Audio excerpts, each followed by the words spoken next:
Hi, this is Jim Sackman, another one of my Success Friday videos. And this time we're continuing on with the Way to Wealth formula. And this time we're talking about revenue. And revenue is probably the easiest topic for people to understand on their financial statements. But it's a little more complicated than that when you think about how you derive this. So last time, as you remember, we talked about the number of customers that you've got and how you get those from your marketing activities. And once you've gotten a result through sales, you have that number of customers.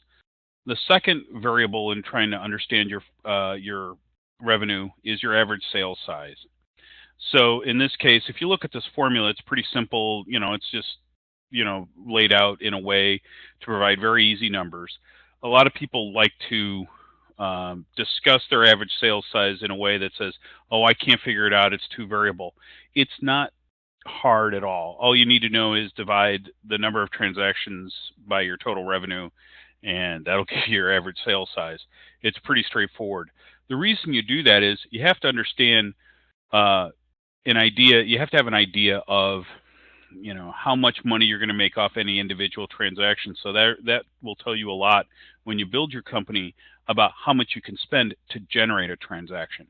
So that's something to think about there. And then sales per period.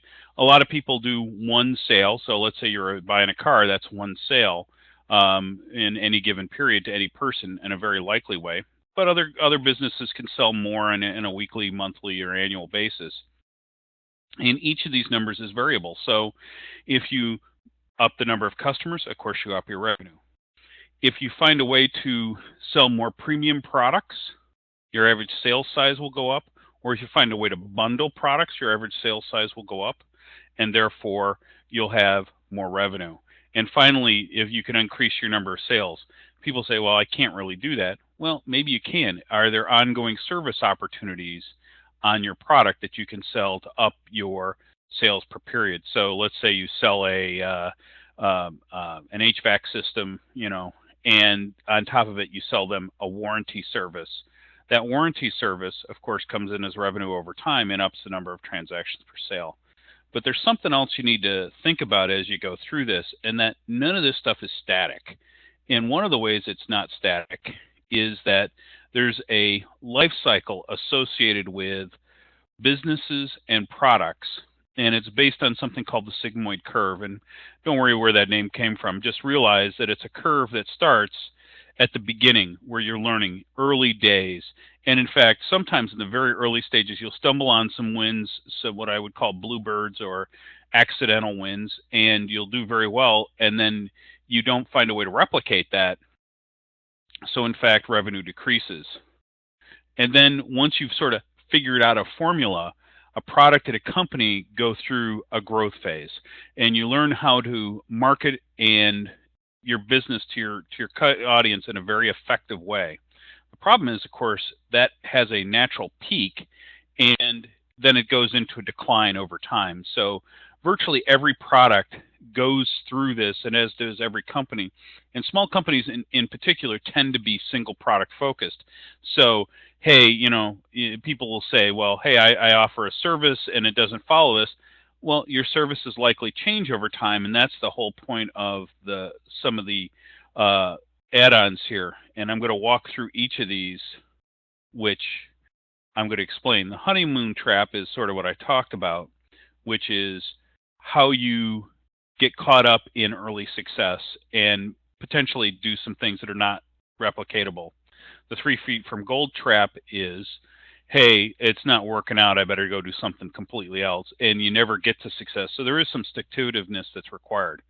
Founder's trap happens to a lot of small businesses where the operator, the owner, ends up doing too much, and therefore the company can't grow because they can't give up control. They don't know how to delegate effectively to other employees to allow them to take over parts of the business they should not manage.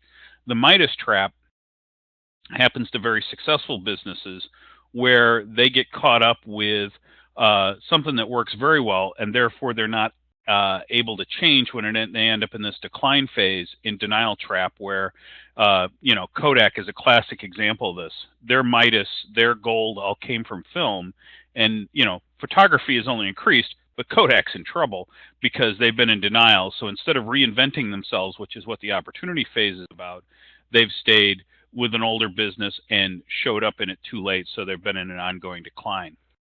So when you think about customers and revenue, you need to think about where you in your life cycle, as well as where you are in your with your customers, your average sales size, and your number of sales, and say, if I'm going to grow my business, how do I merge where the product is in its life cycle with what I know about the metrics about it?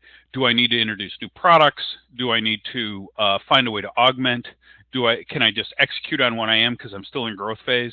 So that's all stuff to think about and throw in this mix. So I hope that helps. And have a great weekend. My name is Jim Sackman. Focal Point, change your business, change your life.